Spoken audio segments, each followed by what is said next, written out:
안녕하십니까, 이진우입니다. 주식시장 상장을 앞두고 있던 카카오 모빌리티가 초기 투자자 지분을 구주로 매각하기로 했다는 보도가 나왔습니다. 최근에 이런저런 논란들 때문에 기업 공개, 상장 일정이 계속 늦어지니까 자금 회수를 위해서 지분을 우선 정리하기로 한 것 같은데요. 자세한 내용 좀 더 들어보겠습니다. 대통령 선거 일주일을 앞두고 인쇄소에서 투표용지 인쇄가 시작됐습니다. 그런데 선거에 쓰이는 이 투표용지는 우리가 일반적으로 쓰는 그냥 종이가 아니라 특수한 기술이 들어갔다고 합니다. 우리가 잘 몰랐던 투표용지의 뒷얘기, 이것도 좀 재밌게 들어보겠습니다. 일정 소득액 이하의 저소득 청년이 장기 펀드에 가입하면 펀드 납입 금액의 40%를 종합소득 금액에서 소득공제를 해주는 금융상품이 나옵니다. 이름이 청년형 소득공제 장기 펀드인데요. 이 상품의 장단점도 꼼꼼하게 따져보겠습니다. 3월 2일 수요일 손에 잡히는 경제, 광고 잠깐 듣고 시작하겠습니다. 예, 경제 뉴스들 정리해 보겠습니다. 손에 잡히는 경제 박세훈 작가, 김현우 행복자산관리연구소장은 평소처럼 또 나와 있고요. 오늘부터 매주 수요일, 목요일을 중앙일보 남국민 기자와 함께합니다. 세 분 어서 오십시오. 예, 안녕하세요. 자, 오늘은 남큐님이 준비해 오신 소식부터 좀 들어보겠습니다. 카카오 모빌리티라고 하면 우리가 그 카카오티?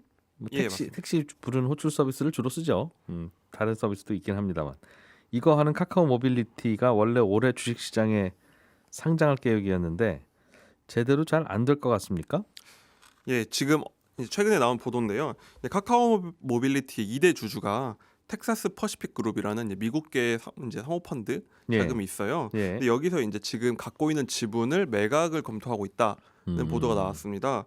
이제 이게 IB 업계 진행되다 보니까 워낙 뭐 이런저런 얘기가 나오는데 이렇게 매각에 검토한다는 것부터가 뭔가 이 상장 자체에 대해서 불투명성이 있어서 제대로 되겠느냐라는 우려가 반영된 거다. 라는 얘기가 나오고 있고요. 추측이 나온다는 거네요. 예, 맞습니다. 굉장히 그 카카오 모빌리티 초기 투자자인데 한 2017년부터 투자를 했기 때문에 지금 한 거의 5년 정도가 되어 가거든요. 그러다 보니까 지금 이제 올해 상장을 조금 불투명하게 보고 일부 투자자가 지분 매각에 나선 게 아니냐는 얘기가 나오고 있습니다. 시장에는 그런 소문이 돈다. 예. 카카오 모빌리티, 줄여서 카모라고 부릅니까? 예, 맞습니다. 이 회사는 이른바 그 카카오 그룹 안에서는 어느 정도 위치예요? 비중이? 현재 뭐 투자 유치 받거나 장외 거래나 이런 걸 감안해 봤을 때 시가총액을 한 8조 원 정도로 지금 잡고 있거든요. 상장하면 그 정도 기업 가치 될 거다. 예. 근데 이제 IB 쪽에서는 그것보다는 더 늘어나서 뭐 한 15조 아니면 뭐 많게는 20조까지 갈 수 있지 않냐까지 보고 있더라고요. 그래서 지금 전까지는 분위기가 그랬는데 지금 그런 정도 규모니까 카카오 그룹 내에서도 굉장히 중요한 위치를 차지하고 있죠. 카카오 뱅크랑 페이가 그 정도 시가총액을 지금 받고 있거든요. 각각. 예, 맞습니다. 그래서 카카오에서는 주력 계열사라고 할 만한 규모고요. 택시 호출 시장에서는 점유율이 거의 한 90% 된다고 하는 독점적 사업자다 보니까 앞으로 좀 성장성을 기대하는 목소리도 있고 또 최근에는 뭐 자율주행이나 뭐 이제 요즘에 그 도시명 항공이동수단 있잖아요. UAM 뭐 이런 것도 진출을 한다고 하니까 데이터도 많고 기술력도 있는 회사다. 그래서 카카오에서 좀 기대가 큽니다. 네, 최근에는 또 뭐 골목 상권 이슈가 있어서 카카오가 사업을 늘리지 못하다 보니까 이 회사에 대한 기대가 더 크기도 하고요. 이미 만들어서 서비스 하는 것까지 하지 말라고 하지는 않을 테니. 카카오가 하는 서비스가 매번 그 말씀하신 대로 전통 시장과 부딪히기는 해요. 그렇죠. 이제 좋게 보면 그게 이제 혁신인 거고. 네. 카카오 모빌리티도 이게 굳이 폄하해서 보자면 콜택시지 뭐 이렇게 생각하는 분들도 있고, 또 반대로는 이게 앞으로 자동차라는 게 소유하지 않고 매번 이제 그때그때 빌려 쓰는 시대가 올 거다. 그럴 때는 결국은 카카오 모빌리티의 그 플랫폼을 사용하지 않겠니? 예, 맞습니다. 그럼 그게 이제 항상 우리의 생활 플랫폼이 되는 거지. 그렇게 따지면 구글도 홈페이지지 뭐 있나? 뭐 그런 논란은 좀 있어요. 상장이 좀 어려워졌다고 판단하는 이유는 뭡니까? 그런데 일단 가장 크게는 최근에 IPO 시장 분위기 자체가 달라졌다는 겁니다. 지금은 코스피가 이제 작년까지만 해도 뭐 공모주 올라가기만 하면 뭐 따상을 가느냐는 당연한 거고, 따상상을 가느냐 마느냐로 얘기를 하고 그 사이에 주가도 3,300선에서 지금 2,600선까지 밀렸잖아요. 그러다 보니까 시장 분위기가 식으니까 그러니까 한마디로 이제 신인이 데뷔했을 때 받는 이제 스포트라이트가 이제 옛날 같아지지 않은 거죠. 그리고 작년에는 이제 좀 크래프톤 같은 큰 회사도 그 전까지는 이제 대여 불패 이런 큰 IPO라면 항상 뭐 대박이 난다는 거였는데 예. 지금 이제 공모가를 하회하고 있다 보니까 좀 시장이 좀 이성적으로 봤을 때 예. 이게 과연 옛날 같은 높은 평가를 받을 수 있을까 하는 분위기라고 볼 수 있습니다. 그렇군요. 또 다른 문제가 좀 있어요? 상장과 관련해서? 사실 더 큰 문제는 예. 카카오의 자회사 상장 자체가 굉장히 여론의 지탄을 받고 있다는 점입니다. 이게 사실 뭐 대선 기간이 되다 보니까 뭐 이른바 쪼개기 상장, 이제 개인 투자자들의 권익을 침해한다는 얘기가 워낙 이슈가 되다 보니까 그러니까 모 회사도 상장돼 있는데 자회사도 상장하면 예, 모 회사가 상장되어 있을 때 그 주가가 자회사 가치 때문에 그렇게 되어 있었던 건데 예. 자회사가 또 상장하면 그럼 뭐 어떤 회사 주식을 사란 말이냐 이제 그런 논란이 있지요. 예, 맞습니다. 그러다 보니까 특히 그 문제의 지탄을 많이 받은 게 카카오다 보니까 집중적으로 여론의 관심을 받고 있습니다. 그러다 보니까 지금 원래 카카오 모빌리티 계획은 올해 한 9월 정도 이제 상장을 예정된다고 알려져 있었는데 또 그때 만약에 상장을 하면 또 그 다음 달이 국감이거든. 국정감사가 있거든요. 예. 과연 그러면 국정감사를 코앞에 두고 예정대로 상장을 했을 때 그 여론 압박이 굉장히 크지 않을까라는 네. 현실적인 고민이 있는 거죠.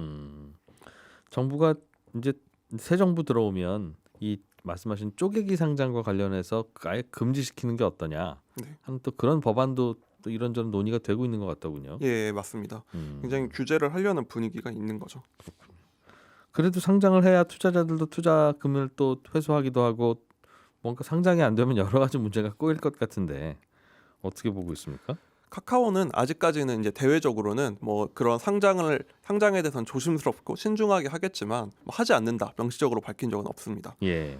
일단 왜냐면은 카카오페이 뭐 이른바 카카오페이 사태라고 하는 그때도 카카오의 수장이 바뀔 정도의 이제 쇄신을 했지만 이게 뭐 워낙 관심을 받고 있지만서도 굉장히 전략적으로 중요한 회사니까 예. 예정대로 상장을 하면 한 지금 15조 원 평가를 받으면 20% 지분만 상장해도 한 3조 원 정도의 그 자본이 마련되는 거잖아요. 예. 카카오는 원래부터 이렇게 좀 회사를 상장시켜서 자금을 마련하고 또 신사업 투자를 하는 모델을 유지해 왔기 때문에 이걸 당장 이런 압박된 포기한다는 현재로서는 말하기 어려운 상황인 거죠. 상장 안 하면 또 성장에 필요한 돈을 구할 방법도 마땅치 않다는 거죠. 예, 맞습니다. 그리고 일단 아까 말씀드린 그 구주 매각에 나선 자본 같은 경우는 좀 이제 사업적인 제휴를 맺는 그런 뭐 오래 장기 파트너라기보다는 어느 정도 시점 내 수익을 봐야 되는 자본이기 때문에 예. 그런 투자자들 같은 경우는 상장을 안 하면 사실 그들에게 압박을 받을 수 있는 상황인 거죠. 그렇군요. 어떻게 될까요? 할 수 있을 것 같아요? 못할 것 같아요? 올해 하반기까지 예. 굉장히 뭐 눈치를 봐야 되지 않을까. 아마 여론 설득도 들어갈 것 같아요. 최근에 뭐 카카오 모빌리티가 말씀하신 그런 콜택시 아니냐라는 비판을 벗어나려고 네. 뭐 이런 데이터 같은 걸 활용해서 뭐 자율주행 플랫폼화가 되겠다. 대외적으로 굉장히 좀 방향을 바꾼다는 얘기를 많이 해요. 예. 그래야지 우리가 자금을 유치해서 뭐 새로운 걸 하겠다라는 게 설득이 될 수 있잖아요. 그런데 아마 정치권이나 여론, 뭐 개인 투자자들 시장의 분위기를 한번 계속 살펴야 되지 않을까 싶습니다. 자꾸 꽤 괜찮은 회사들이 상장하면 이제 주식시장에 머무르는 돈은 똑같은데 예, 자꾸 새로운 손님 들어오면 그쪽으로 돈들이 갈 거고 맞습니다. 그럼 기존 주식은 내릴 가능성이 높으니까 네, 싫다는 거죠. 그렇죠. 근데 이 회사 상장하면 또 어떻게 좀 그 자기도 성공해 보려고 입사한 친구들도 많을 텐데 예, 자꾸 이렇게 상장을 못하게 하면 또 그 산업도 또 좀 그럴 텐데요. 네, 맞습니다. 이게 투자자든 그런 스톡 옵션을 받은 근무자는 똑같으니까. 그렇겠죠. 박 작가님이 준비해 오신 소식. 네. 투표 용지가 이게 보통 종이가 아니다. 네. 뭐 무슨 종인데 그러세요? 일단은 이 투표용지를 제지업체 두 곳에서만 만듭니다. 한솔제지랑 무림이라는 회사인데 한솔제지, 무림. 그렇습니다. 예. 그동안 쭉 투표용지는 전통적으로 두 회사가 만들어 왔고요. 이번 대선도 마찬가지입니다. 참고로 대선 선거 인수가 이번에 약 4,400만 정도로 예상이 되는데 투표용지는 본선거랑 뭐 사전선거 다 합쳐서 한 220톤 정도가 쓰일 걸로 예상이 됩니다. 예. 그럼 왜 이걸 두 업체에서만 찍느냐? 투표용지는 말씀하신 것처럼 그냥 아무 종이나 쓰는 게 아니고요. 몇 가지 특수한 기술이 들어가는데 그 기술은 조금 이따 말씀드릴게요. 예. 이 기술이 들어간 투표용지를 만들 수 있는 업체가 두 곳이라서 두 곳만 지금 쓰고 있는 겁니다. 물론 이 기술이 대단히 따라잡기 힘든 기술이냐 하면 그건 또 아닌데 투표용지 시장이 일반 종이 시장에 비해서는 규모가 굉장히 작거든요. 예. 그러니까 다른 업체들이 굳이 이 시장에 새로 진입을 안 하고 있는 겁니다. 그럼 두 업체는 돈도 많이 안 된다는데 왜 이걸 계속하느냐? 예. 그건 일종의 상징성 때문에 그렇습니다. 국가의 중요한 행사에 쓰이는 용지를 우리가 제작하고 있다. 그 정도로 우리가 좋은 품질의 종이를 만들고 있다. 이런 상징성을 가지고 있어서 그렇습니다. 근데 박 작가님이 이걸 소식이라고 전해주시는 걸로 봐서 많은 분들이 모른다는 거고. 네. 그럼 그런 상징성은 못 갖잖아요. 많은 분들이 알아야 갖지. 그 업계에서는 알아준다라는 업계에서 그 알아준다? 업계에서는 저희는 잘 몰라도 되는데. 알겠습니다. 네. 뭔가 기술이 들어갔다는 뜻인데. 그렇습니다. 이게 중요합니다. 이게 예. 재밌어서 제가 가져온 소식인데 어떤 종이 쓰냐면요. 일단 친환경 인증을 다 마친 재생지어야만 합니다. 그래야 투표 끝나고 그 종이 다시 사용할 수 있거든요. 그리고 일반 인쇄 폐지를 재활용한 게 아니라 네. 재생이 가능한 종이어야 한다. 그렇습니다. 예. 재생지어야 됩니다. 그리고 일반 인쇄용지가 아니라 특수 코팅이 된 종이를 사용해야 되는데 여기 예. 어떤 기술이 들어가냐? 인주 번짐 방지 기술이 들어갑니다. 옆으로 뭐 침범하거나 하면 그렇죠. 무효표되니까. 내가 지지하는 후보에게 도장을 찍은 후에 투표용지를 접다가 혹시 투표 도장에 인주가 번지면 그거 무효표 되거든요. 예. 그래서 인주가 안 번지게끔 하는 기술 처리가 돼 있어야 되고요. 일반 인쇄용지보다 투표용지는 강도가 높아야 되는데 예. 강도가 높지 않으면 인주의 수분이 마르면서 종이가 더 뒤틀릴 수가 있습니다. 그렇기 때문에 강도가 좀 높은 걸 써야 되고 뒤틀리면 뭐가 문제예요? 그 전작 개표할 때 좀 불편한 모양이죠. 걸립니다. 네. 그리고 예. 종이를 접었다 펼다는 접지성도 좋아야 됩니다. 그래야 투표함에 접혀 들어간 용지가 쉽게 펴져서 그 전자개표기에 투입이 될 수 있거든요. 이걸 접지성이라고 불러요? 그렇습니다. 그것도 좋아야 됩니다. 잘 접히고 네, 잘 펴지고 잘 펴지고. 그렇습니다. 그거 잘 안 되는 종이도 있습니까? 쓸 수 있죠. 재밌으라고 아주 싼 여쭤본 종이면. 거긴 한데. 네. 예. 그리고 선관위가 사용하는 전자개표기가 초당 약 108cm를 검사할 수 있는 자동 개표기인데 이때 종이 걸림 현상, 뭐 개표 오류 발생하지 않으려면 예. 종이 두께도 아주 균일해야 되고요. 굉장히 평평하게 또 만들어줘야 됩니다. 쉽지 않은 모양이에요, 진짜. 쉽지 않습니다. 그리고 정전기 때문에 투표용지가 서로 달라붙는 일도 없어야 되거든요. 그리고 종이가루가 안 붙게 돼야 됩니다. 굉장히 복잡하죠. 듣다 보니까 다른 종이들은 엉망진창인가 보다. 뭐 종이가루 그 날리고 정도는 접히지도 아닌데 않고. 그런 건 아닌데 이제 투표용지니까요. 워낙 중요하니까 그 알겠습니다. 정도로 고급 기술이 들어가는 겁니다. 예. 그리고 이건 여담인데 어제 취재자 들은 얘기는 이번 대선에 역대 두 번째로 많은 14명의 후보자가 등록을 했잖아요. 그래서 투표용지가 굉장히 깁니다. 27cm인데 이게 용지가 길어지면 길어질수록 자동 개표기에서 용지가 걸릴 가능성도 높아지거든요. 예. 그러다 보니까 제지업계에서는 투표자 많은 선거는 아무래도 좀 긴장이 된다. 그럴 수 있겠어요. 그죠? 그렇습니다. 쭉 긴 거를 또 그 품질을 네. 유지해야 되니까. 네. 감사합니다. 한솔재지 앤드 무림. 예. 그럼 이번에 유권자 수가 얼마나 4,400만 명. 4,400만 명. 네. 그럼 두 회사가 한 2,200만 장씩 만들어요? 그 나눠서 찍는 건 아니고요. 예. 그럼 투표용지 제작업체가 어떻게 선정이 되냐면 일단 선거관리위원회는 공정거래법상 특정 업체 제품 추천하거나 선정을 할 수가 없습니다. 대신에 선관위가 선정하는 인쇄소들이 있거든요. 예. 전국에 한 60개 정도 있습니다. 그러면 이 인쇄소들이 선관위에 입찰을 해서 물량을 따내는 겁니다. 저희 이번 선거에서 대략 이 정도 투표용지 찍겠습니다.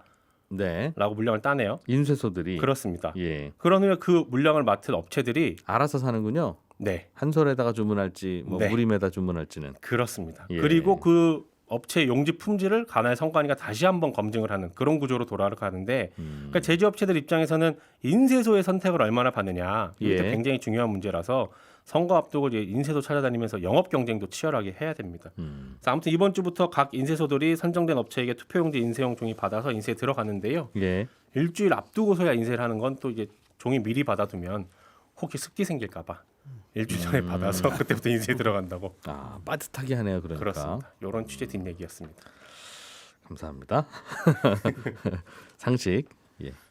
김현우 소장님. 네, 최근에 청년 희망 적금이라는 상품이 인기를 모았어요. 그렇죠. 워낙 인기를 많이 모아서 오히려 힘들었던 맞습니다.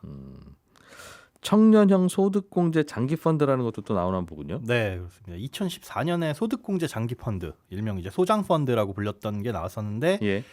그것과 거의 유사한데요. 이번에는 이제 청년만을 대상으로 과거보다는 조건이 좀 까다로워져서 나옵니다. 가입 나이는 청년 희망 적금하고 똑같아요. 만 19세에서 34세 이하인데 군대 다녀왔으면 최대 6년까지는 그만큼 나이 계산해서 빼줍니다. 예. 그러니까 소득에 대한 요건도 있는데 요거는 조금 문턱이 낮습니다. 직전 연도 소득을 기준으로 해서 근로소득만 있으면 연봉 5천만 원 이하이거나 예. 다른 소득까지 있으면은 뭐 3,800만 원 이하면 가능합니다. 이게 청년 희망 적금보다는 조금 완화된 요건이고요. 이런 요건 일단 충족을 하게 되면 연간 600만 원까지 불입을 할 수가 있고 네. 납입한 금액의 40%는 소득공제를 받을 수 있습니다. 그러니까 600만 원 냈으면 240만 원 소득공제. 예, 소득에서 빼줍니다. 이거는 뭐 별도 청년 희망적금처럼 뭐 이자 얹어주고 이런 게 아니기 때문에 예. 가입 제한이나 뭐 예산 한도는 없습니다. 다만 이제 현재 계획으로서는 2023년 내년 말까지만 한시적으로 가입이 가능하다 이렇게 되어 있습니다. 펀드 가입해라. 네. 청년이지만 청년도 늙지 않겠냐. 노후를 위해서 네. 가입해서 오래오래. 예. 그럼 소득공제 해주겠다는 건데 네. 이게 소득공제 해주는 상품들이 이거 말고도 좀 있잖아요. 그렇죠. 뭐 700만 원까지 하는 뭐 있지 않습니까? 그건 세액공제고요. 예. 네, 연금저축 같은 세액공제고 그건 굉장히 장기죠. 네. 요거 같은 경우에는 3년에서 최소한 의무가입 기간이 3년이고 뭐 최대 5년까지 납입을 할 수가 있고요. 그리고 오늘 소개해주신 이 예. 청년형 소득공제 장기펀드. 네, 그렇습니다. 예. 5년까지만 납입을 할 수 있어서 뭐 납입 기간도 다르고 금방 깰 수 있군요. 이건 3년이면 뭐 짧은 기간도 또 아니긴 합니다만. 네, 연금저축펀드에 비해서는 좀 단기 상품이라고 볼 수가 있겠죠. 예. 그런데 요거는 그냥 시중에 나와 있는 일반 펀드를 가입한 다음에 소득공제 해주세요 하는 게 아니라 아마 전용 펀드가 나올 걸로 예상은 지금 현재 되고 있어요. 언제 나와요 이게? 지금 시행령 개정안 입법 예고 중이라서 정확한 시점은 판단을 하기가 조금 어렵습니다. 아직은 언제 나올지. 예, 금융사가 만들고 있는데 이게 그 기재부에서 예전에 계획을 내놨던 건 2월 중에 나온다라고 했었는데 2월 다 갔죠. 이제 막 3월 빠르면 3월 중에 나올까 싶기는 합니다. 그런데 그 펀드들을 일단 자산운용사가 만들어내야 되는데 이 법에 보면은 아무 펀드나 되는 건 아니고 40% 이상을 주식이나 주식형 펀드에 투자하는 펀드만 가능하다 이렇게 되어 있어요. 네. 과거에 이제 소득공제 장기 펀드를 보면 그냥 일반 펀드 가입해서 소득공제 받는 게 아니라 전용 펀드가 출시가 됐었거든요. 근데 문제는 이렇게 전용 별도의 펀드가 만들어지게 되면 그걸 가입하는 가입자가 적을 경우에 네. 운용이 좀 소홀해질 수가 있습니다. 이 청년 펀드를 전용으로 만든다. 네, 그렇습니다. 과거에 이제 소장 펀드 보면 아직까지 남아 있는 게 59개 정도가 됩니다. 59개 정도가 남아 있는데 예. 전체 운용 규모 그러니까 펀드에 쌓인 돈이 100억이 넘는 펀드는 4분의 1 정도인 15개밖에 안 돼요. 나머지 44개 펀드는 총 100억이 안 되는 이른바 짜투리 펀드라고 부르거든요. 그렇다고 저기로 옮겨가세요 할 수도 없고. 네, 그렇습니다. 일반적인 공모 펀드는 이게 이 펀드를 해지할 수 있는, 없앨 수 있는 사유도 되는데 해산 사유도 되는데 예. 그 중에 또 절반은 규모가 10억도 안 되는 그러니까 웬만한 사모 펀드보다도 못한 규모를 갖추고 있거든요. 자산운용사가 이런 이게 운용 금액이 작다 보면 이 자산운용사 펀드를 운용하는 회사에서 돈을 버는 방법은 예. 이렇게 쌓인 돈에서 일정 금액 보수를 떼갑니다. 한 0.8% 정도, 즉 100억이 쌓여 있으면 예. 한 8천만 원 정도를 연간 버는 거죠.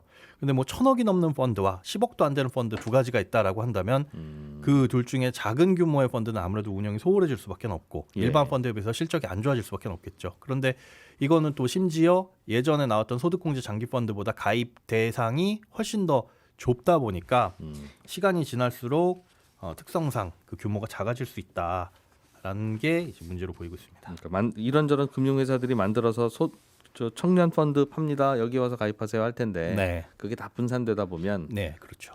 찔끔찔끔이라서 이거 참 굴리기도 그렇고 안 굴리기도 그렇고 그렇습니다. 대충 담아놓고 그냥 말고 뭐 네. 그런.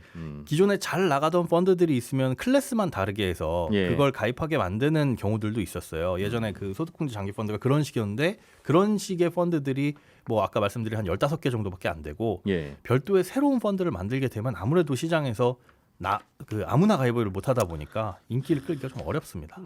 청년들 보고 좀 옅돈 있으면 이거 좀 하세요. 저희가 세금도 좀 덜 받겠습니다. 이런 취지인 건 알겠는데 네. 그냥 국민연금 우리 열심히 굴리는 거 있잖아요. 예. 그럼 열심히 굴린다고 하던데 네. 최선을 다해서 그냥 그렇죠. 같이 굴려주면 안 됩니까? 이런 거 모아서 그냥 펀드를 국민연금이라고 그 주머니 같이 아무래도 이 청년용 전용 돈과 그쪽과 섞이게 되면은 왜요? 어차피 열심히 잘 굴리는 게 목표인 돈 주머니잖아요. 그렇긴 하죠. 서로 목적이 다른 것도 아니고 청년형 연금으로 하면 되는데. 뭐든 그러니까 괜히 자꾸 따로 만들어서 수익률 낮니 높니 하지 말고. 갑자기 그런 질문을 주시니까 그래도 대단하시긴 한데 우리 항상 우리의 노후를 책임지는 퇴직연금 있죠. 네. 그것도 뭐 제대로 굴리니 안 굴리니 쥐꼬리 수익률이니 이러지 말고 아, 어차피 우리의 노후는 국민연금에 달려 있지 않습니까? 그렇긴 한데 국민연금 같은 공적연금은 사실상 그 대상이 되면 의무적으로 가입해야 되는 대상이고요. 네. 나머지 것들은 사실 공적연금이 아닌 것들은 뭐 사적연금을 비롯해서 다 선택이기 때문에 의무화는 아닌데 예. 기왕 가입할 거면 내가 가입하고 싶다 이거예요. 청년형 펀드를. 네. 그럼 굴리는 건 그냥 국민연금에서 굴리는 김에 같이 굴려주셔라. 국민연금 네. 바쁘실 겁니다. 거기까지 신경을 넣어주시기에는. 아니 돈주머니 좀 더 들어왔다고 생각하면 되는데 비빔밥 만들 때 뭐 한 숟갈 더 넣는다고 잘 안 비벼지는 것도 아니고. 어쨌든 네. 알겠습니다. 이거 나오면 가입할까요? 어떻습니까? 좋아요? 지금 제가 봤을 때는 세부적인 내용이 좀 확정돼봐야 알겠지만 네. 별로 추천하고 싶지 않은 부분이 좀 많습니다. 일단 혜택에 비해서 제약이 너무 커요. 그러니까 청년 희망 적금을 생각하고 이것도 마냥 좋지 않겠느냐 생각하셨다가는 조금 어떤 제한이 갸우뚱합니다. 있어요? 한번 일단 뜯어보죠. 예. 3년 이내 중도 해지하게 되면 여지껏 받았던 소득공제 혜택을 다 토해내야 됩니다. 근데 이게 조금 웃겨요. 소득공제 혜택은 만약에 올해 내다가 안 내버리면 소득공제 혜택을 받은 게 아니잖아요. 네. 당연히 받을 수도 없고. 그런데 추징을 할 때는 여지껏 납입했던 금액의 6%를 추징을 합니다. 예를 들어서 올해 600만 원 내고 예. 내년에 한 300만 원 내가지고 총 900만 원 낸 상태에서 깼다. 올해도는 소득공제 받았고 내년 건 안 받았어도 900만 원에 대해서는 6%를 다 뗍니다. 이거 억울하지 않냐? 예. 그러면 소득공제 받은 사람이 저 소득공제 올해만 받았습니다라는 걸 증빙하면 그만큼만 떼게 되어 있어요. 번거롭다 이거죠? 예, 번거로운 부분이 남아 있고요. 3년은 묻어놔야 되는데 맞습니다. 불편하다. 그리고 무엇보다 실제로 혜택이 그렇게 크지가 않습니다. 감면세액이. 이 예. 소득공제를 받는 금액을 계산을 해봤더니 다른 소득공제, 세액공제 아무것도 없다고 계산을 해봤을 때도 연봉이 2,200만 원 넘으면은 납입액 대비 6% 정도 세금을 돌려받는 거고 연봉 2,200만 원 이하라면은 효율이 확 낮아져서 예. 납입액 대비 2.4% 정도가 절세가 돼요. 이거 받으려고 납입을 해야 될까라는 건 조금 갸우뚱하다는 거죠. 결국 세금 깎아주는 게 주요 혜택인데 예, 저소득 청년들은 어차피 세금도 별로 안 내신다. 그렇습니다. 그러니 별 효과도 없고 불편하기만 하고 네, 고를 수 있는 펀드도 그닥 일 수가 아닌 것 있고요. 같고 네. 기껏 소개해 주시고 별로라고 정리해 주시는군요. 예, 김현우 소장, 박세훈 작가, 남궁민 기자 고생 많이 하셨습니다. 저는 잠시 후 11시 5분에 손에 잡히는 경제 플러스에서 다시 찾아오겠습니다. 이진우였습니다. 고맙습니다.